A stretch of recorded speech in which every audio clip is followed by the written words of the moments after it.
¿Qué tal? Muy buenas noches. Bienvenidos a la entrevista de la semana aquí en DW Deutsche Welle. Yo soy Pia Castro.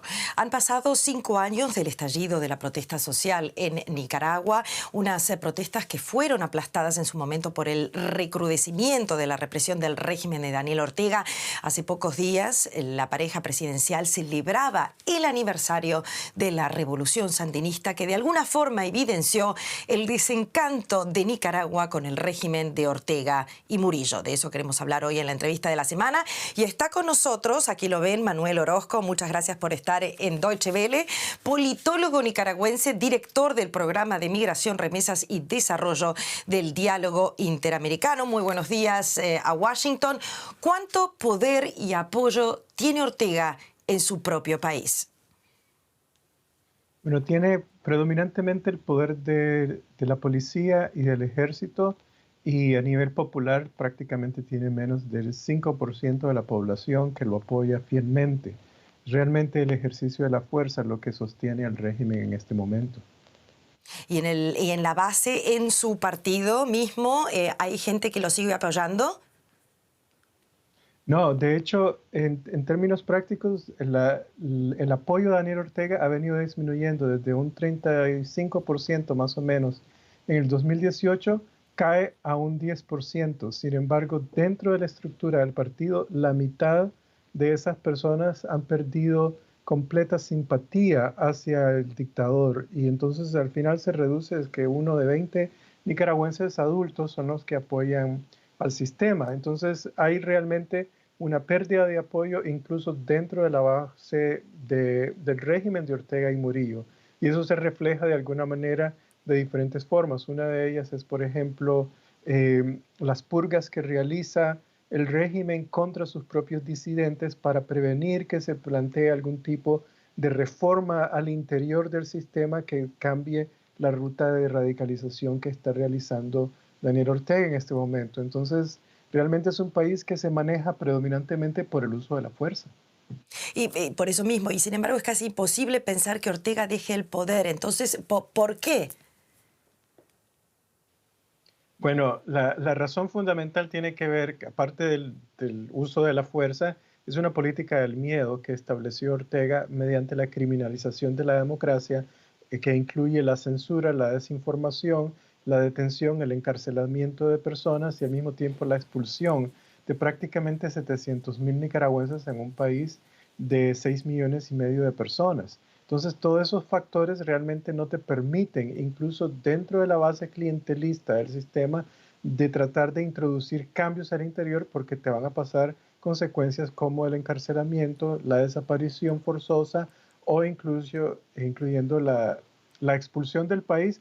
Y en algunos casos lo que más ocurre predominantemente es la eliminación de todos los favores económicos que has recibido dentro de la base clientelística, que es lo que uno de los pilares que sostiene el régimen. Entonces el resultado de esto es que el espacio realmente para introducir algún tipo de disensión es limitado, y realmente eso es lo que hace caracterizar este régimen prácticamente como un sistema totalitario y cuasi teocrático por la forma en cómo está diseñando una estructura asociada de rito y de culto a la familia, a la pareja Daniel Ortega y Rosario Murillo.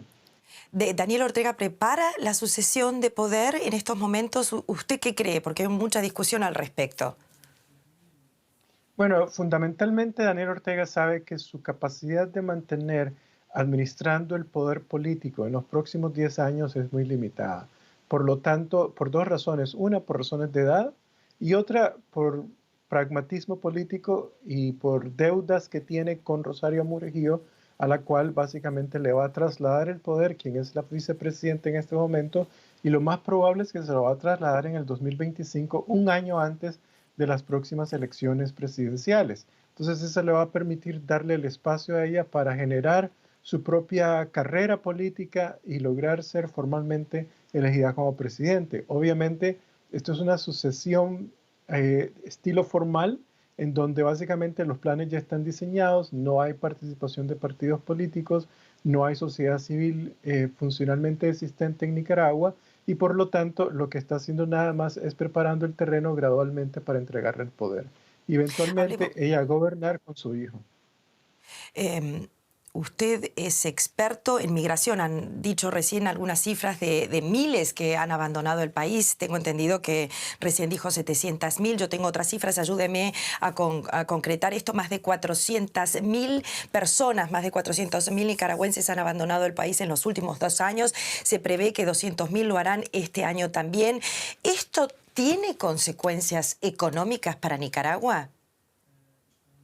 Tiene consecuencias económicas fundamentalmente en el sentido que la gente que se está yendo lo está haciendo por el miedo y en gran parte porque el costo de vida en el país es muy alto.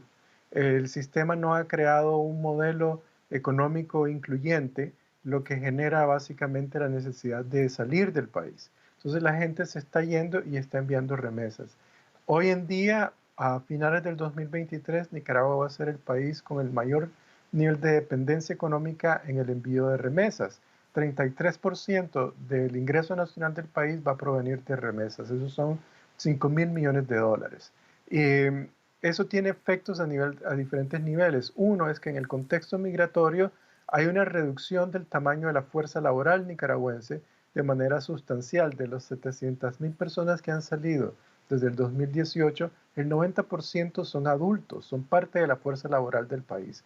Entonces esos han reducido la fuerza laboral dentro de Nicaragua, pero el nivel de productividad no ha aumentado porque el modelo político y económico no te lo permite. Entonces lo que el país está sufriendo realmente es un problema de crecimiento económico frente a la salida de mucha gente y una dependencia de las remesas sin capacidad de generar riqueza, porque el costo de vida es tan alto que la gente no puede ahorrar. Y si aquellos que están ahorrando usan esos dineros para huir del país. Ahora mi pregunta sería, ¿no son estas remesas algo, por ejemplo, positivo para el gobierno de Ortega y Murillo? Pero eso le llamo yo la perversidad de la represión. La expulsión de cientos de miles de personas ha hecho que estas personas pues mantengan sus obligaciones familiares y eso ha beneficiado al Estado. Prácticamente más del 20% de la renta tributaria del país es contribución del impuesto al valor agregado por el consumo del ingreso de remesas. Es decir, es una consecuencia perversa de esta expulsión. Y lamentablemente, pues los métodos para lidiar con eso son limitados, porque vos no vas a sacrificar tu familia para no apoyar al régimen. Entonces, Ortega sabe muy bien eso y mantiene toda la estructura del sistema financiero nacional conectada con la economía global intacta, no la confisca, no la controla, porque sabe que esa es una fuente de ingreso para el Estado y para el apoyo a la policía del país. Muy interesante, doctor Orozco. Usted ha testificado todos los años ante el Congreso de los Estados Unidos, usted vive en Washington y ha hablado también ante la Asamblea General de las Naciones Unidas. ¿Usted tiene la sensación de que Nicaragua está en estos momentos en la agenda internacional? Sí está en la agenda internacional, pero está en uno de los lugares más bajos. Nicaragua es un país muy pequeño al cual no se le percibe que tiene una amenaza regional a nivel de seguridad internacional y tampoco en términos de seguridad económica. Las consecuencias las van a empezar a ver en los próximos años. Ya hay lo que se llama, lo que está ocurriendo en las 4 Nicaraguas, es decir, la utilización de los métodos de criminalización de la democracia que ha utilizado Nicaragua por parte de otros países. Y el caso más ilustrativo es el de El Salvador y el de Guatemala. En Guatemala básicamente han usado el desprestigio de los opositores, pasando por usar el sistema legal para criminalizar a la oposición y eventualmente tratar de desalojarlas. Esos son métodos que ha aprendido países como Guatemala, el presidente Yamatei, y los ha copiado básicamente Daniel Ortega. Entonces, esa regionalización de la situación de Nicaragua ya se está comprendiendo y tal vez la comunidad internacional va a tratar de ejecutar medidas importantes. Hay realmente un problema no de en dónde está en la agenda, sino predominantemente de la respuesta proporcional al tipo de régimen que existe en Nicaragua. Yo creo que ahí es donde se encuentra gran parte del problema. Por ejemplo, la Unión Europea sabe muy bien, los países miembros y los representantes comerciales ante la Unión Europea del Tratado de Unión de asociatividad económica con Nicaragua, que Nicaragua ya violó varios capítulos del acuerdo de asociatividad, especialmente los relacionados con gobernabilidad democrática, y sin embargo no han aplicado ningún tipo de penalidad ante esas violaciones. Entonces hay una pasividad bastante difícil de entender, pero a la cual hay que ejercer presión.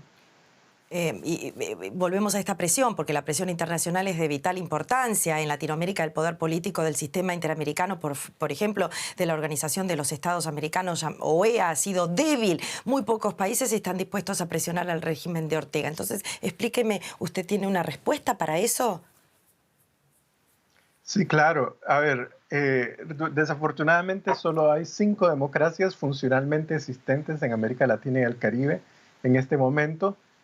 Chile es una de ellas, Costa Rica es otra, Uruguay es otra, pero por lo demás, los demás son países que están básicamente transgrediendo el sistema de derecho democrático. Entonces, ¿qué se puede hacer frente a esto? Uno de los elementos importantes es señalar la importancia de continuar con las sanciones, el significado de ejecutar sanciones contra las violaciones de derechos humanos y contra los que ocupan condiciones, mal usan el Estado para el abuso cleptocrático. Segundo, aplicar las penalidades tal y como los tratados internacionales tienen contenido los mecanismos de presión. Por ejemplo, en Estados Unidos, Nicaragua, el CAFTA, el Tratado de Libre Comercio, tiene el capítulo 16 y 17 como elementos para hacer que el Estado rinda cuentas frente a violaciones de derechos humanos, violaciones laborales y violaciones al medio ambiente. Entonces, hay una gama de puntos de presión que la comunidad nicaragüense, el liderazgo cívico nicaragüense necesita utilizar para poner presión y poner en evidencia a la comunidad internacional la legitimidad de la presión externa. Tal vez esos son uno de los elementos que necesita mayor movilidad, pero va en esa dirección. Manuel Orozco, muchísimas gracias por esta entrevista, por esta claridad, por estas explicaciones sobre la situación en estos momentos en Nicaragua y las consecuencias también en Latinoamérica con el régimen de Ortega y Murillo y la influencia en Latinoamérica. Muchísimas gracias, doctor Orozco. Un saludo a Washington. Mucho gusto.